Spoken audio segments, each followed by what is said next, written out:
Ontaria Wilson returns to the Winnipeg Blue Bombers on a 2-year contract. Well, I guess a year and a half. Returns, and this is actually from a few minutes ago, Derek Taylor, right? Mm-hmm. Who had broke this. First person I saw. Yeah, first person, yeah. From the New York Jets back to the Winnipeg Blue Bombers, and my thoughts on it. Firstly, this is a huge addition to the Bombers receiver core. I'm just kind of curious to see exactly how Jason Hogan does utilize him, as I think his usage of some of our guys has been a little interesting, a little suspect at times, but I do think that this is an improvement. We're actually just driving back to Saskatchewan now. Apologize for the You're driving back to Saskatchewan? Or driving back from Saskatchewan. That's what I meant to say. We need to leave. But yeah, I think this is a big improvement. I do think, though, that if this is going to mean anything, we need to have better protection of Zach Collaros, as that was an issue in the Labor Day Classic as well as some other games. Who do you think is getting bumped down in place of Ontario Wilson?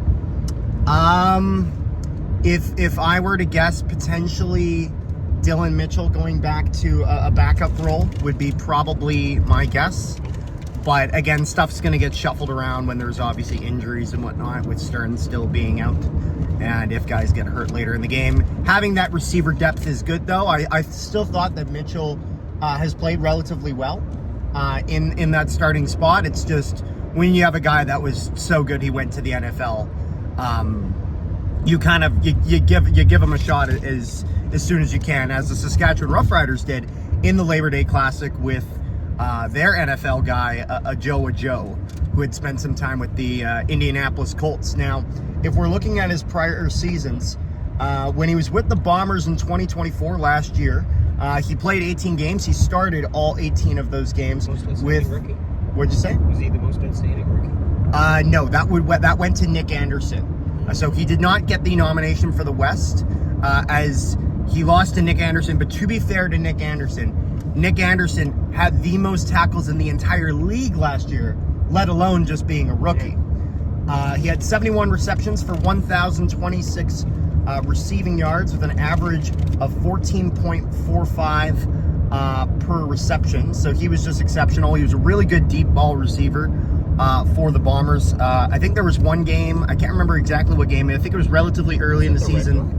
Might have been the Red Blacks, where I believe he tied the Bomber record for most receptions in a game. I remember this. Yeah, and that was last year. And so this is a guy who can be very, very consistent. And when he pops off, he very much pops off. But the Bombers need to get a little bit of better protection in front of Collaros.